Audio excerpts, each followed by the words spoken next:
முதலமைச்சர் மு.க. ஸ்டாலின் அவர்கள் மாநில அரசாங்கன்ற பேரில் ஒரு பெரிய சைஸ் யூடியூப் சேனல் நடத்திட்டு இருக்காருன்னு நம்ம எல்லாருக்கும் நல்லா தெரியும். அதில் இன்றைக்கி ஒரு வீடியோ போட்டிருக்காரு எஸ்ஐஆர் பற்றி. அதில் வளவல நிறைய பேசுகிறாரு. நிறைய பிரச்சனைகள் இந்த எஸ்ஐஆரில் இருக்குது அப்படின்னு சொல்கிறாரு. ஆனால் அந்த 8 நிமிஷ வீடியோவில் நீங்கள் முழுசாக பார்த்தீங்கன்னா ஒரே ஒரு பிரச்சனையை மட்டும் எஸ்ஐஆர் படிவத்தில் குறிப்பிடுறார். வாக்காளர் திருத்தப்பட்டியலில் உள்ள வாக்காளருடைய உறவினரின் பெயர் கேட்கப்பட்டிருக்கு. உறவு முறைன்னு குறிப்பிட சொல்கிறாங்களே, எந்த உறவு முறையை குறிப்பிடுறது? அப்பாவா, அம்மாவா, தாத்தாவா, பாட்டியா, அண்ணனா, தம்பியான்னு கேள்வி கேட்டுகிட்டே இருக்கார். உறவினர்னா யார்? அப்பாவா, அம்மாவா, அண்ணனா, தங்கையா, கணவனா, மனைவியா, பசங்களா, யார்? இதில் ஏதாவது ஒன்றுக்கு பேர் தான் சார் உறவு முறை. இதில் தான் சார் எதையாவது ஒன்று போடணும். இது கூட தெரியாமல் இருக்கீங்களே சார். அடுத்தது அவர் என்ன சொல்கிறாருன்னா, மூன்றாவதா மீண்டும் உறவினர் பேர்னு கேட்கப்பட்டிருக்கு. முதல்ல யார் பேரை எழுதணும்? அந்த ஃபார்மில் 3 பார்ட் இருக்கும். First part, second part, third part. First பார்ட்டில் நம்மளுடைய விவரங்கள் போடணும். செகண்ட் பார்ட்லேயும் தேர்ட் பார்ட்லேயும் நாம் 2002 நமக்கு ஓட்டு இருந்ததுன்னா ஒரு ஃபார்மு ஒரு பார்ட் செகண்ட் பார்ட்டையும், 2002 நமக்கு ஓட்டு இல்லைன்னா தேர்ட் பார்ட்டியும் நம்ம போடணும். இவ்வளோ தான் விஷயம். அதில் அவர் என்ன சொல்கிறாருன்னா, 2வது பார்ட்லேயும் நீங்கள் உறவு முறை கேட்குறீங்க, மறுபடியும் எதுக்கு 3வது பார்ட்லேயும் உறவு முறை கேட்குறீங்க அப்படிங்கிற ஒரு கேள்வியை கேட்குறாரு. 2வது பார்ட் எழுதினவங்க 3வது பார்ட் எழுத மாட்டாங்க, 3வது பார்ட் எழுதினவங்க 2வது பார்ட் எழுத மாட்டாங்க. இதை விலைக்கு உங்கள் கட்சிக்காரங்களே நிறைய வீடியோ போட்டிருக்காங்க. அதை கூட பார்க்க அந்த புகைப்படம் வந்துடும். இதில் புதிய புகைப்படம் ஒட்டணும். இப்போ கணக்கெடுப்பு படிவத்தை 3 கேட்டகரியாக பிரிச்சுக்கலாம். மேலே இருக்கிறது 1, இங்கே கீழே right hand side left hand side 2. அடுத்தது இங்கே இந்த எலக்டாரு 2025 ஒரு பேர் இருக்கு. இது எல்லாருமே கம்பல்சரி ஃபில் பண்ண போறாங்க. இந்த எலக்டாரு 2002 இருந்திருக்காரு. அப்படின்ற பட்சத்தில் அவர் 2002 இருக்கவங்க இந்த சைடில் தான் ஃபில் பண்ணணும். அவர் பேரை இருக்குல்ல, அவரே குப்புசாமின்ற பேரை போட்டுருவாரு. அவருடைய 2002 அவரோட ஓட்டர் ஐடி நம்பர் என்னவோ அந்த நம்பர் 2002 இல்ல, அதனால அவர் இங்கே ஃபில் பண்ணல. ஆனா அவருடைய அம்மா இல்ல அப்பா இல்ல தாத்தா இல்ல பாட்டி யாரோ ஒருத்தவங்க 2002 இருந்திருக்காங்க. இந்த எலக்டாருக்கு அவங்க அப்பாவே 2002 இருந்திருக்காரு. அதனால என்ன ஃபில் பண்றாருன்னா, அவருடைய டீடைல் ஃபுல்லா இங்க ஃபில் பண்ணிடுறாரு.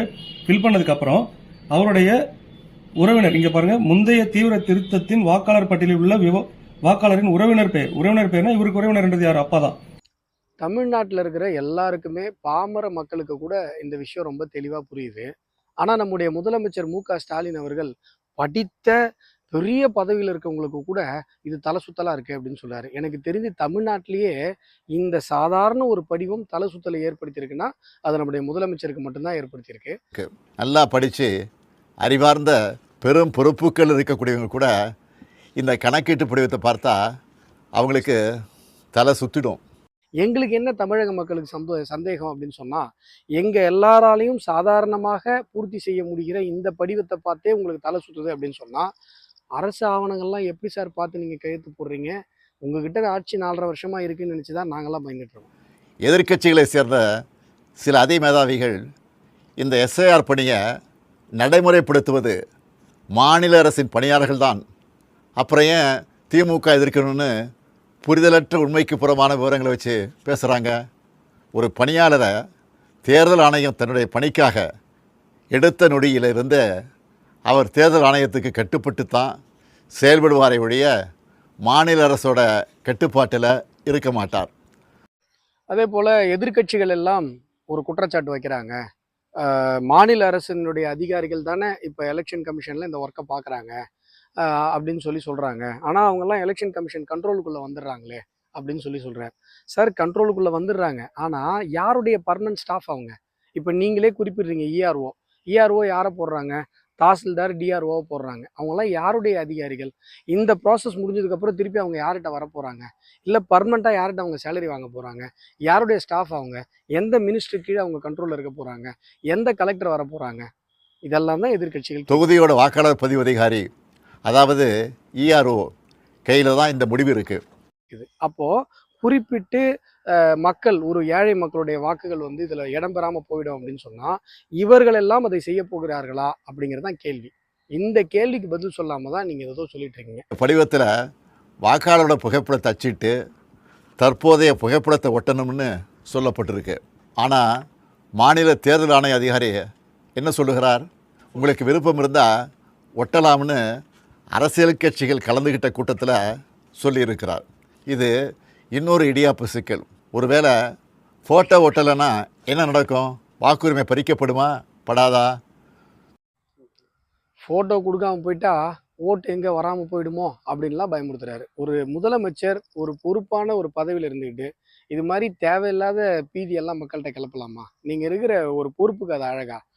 ஏற்கனவே நம்மளுடைய ஓட்டர் ஐடியில் நம்ம ஃபோட்டோவோட அந்த பூத் ஸ்லிப் அப்படியே பிரிண்ட் ஆகி தான் நமக்கு வருது. நமக்குன்னு ஸ்பெசிஃபிக்காக ஒரு ஃபார்ம் கொடுக்குறாங்க. அதில் நான் புதுசாக ஃபோட்டோ கொடுத்தா அந்த ஃபோட்டோ அப்டேட் ஆகும். நான் ஃபோட்டோ கொடுக்கலன்னா ஏற்கனவே என்னுடைய முகம் எப்படி இருக்கோ அந்த ஓட்டர் ஐடியில் அதே ஃபோட்டோ திருப்பி வரப்போகுது. இவ்வளோ தானே சார் விஷயம். இதுக்கு ஏன் குழப்புறீங்க? இதில் எல்லாத்துக்கும் மேலே கடைசியாக பியூட்டிஃபுல்லான ஒரு விஷயம் ஒன்று சொன்னார் பாருங்க. 0020 என்ற உதவி எண்ணை தொடர்பு கொண்டு உங்கள் சந்தேகங்களை தீர்த்துக்கலாம். உங்களுக்கு தேவையான வழிகாட்டுதல்களை பெறலாம். ஒரு கஸ்டமர் கேர் நம்பர் கொடுத்து உங்களுக்கு ஏதாவது சந்தேகம் இருந்ததுன்னா இந்த கஸ்டமர் கேர் நம்பருக்கு, அதாவது திமுக கொடுக்குற கஸ்டமர் கேர் நம்பர், அதுக்கு நீங்கள் ஃபோன் பண்ணி உங்களுடைய சந்தேகங்களை தீர்த்து கொள்ளுங்கள், வழிகாட்டுதல்களை பெற்றுக்கொள்ளுங்கள் அப்படிங்கிறார். ஏன் சார், இந்த கட்சியோட ஹெட்டு நீங்கள் தான், உங்களுக்கே இந்த ஃபார்ம் புரியல, அப்போ கஸ்டமர் கேர் இருக்கவனுக்கு என்ன சார் தெரியும்? அவன் எப்படி சார் எங்களுக்கு வழிகாட்டுவான்?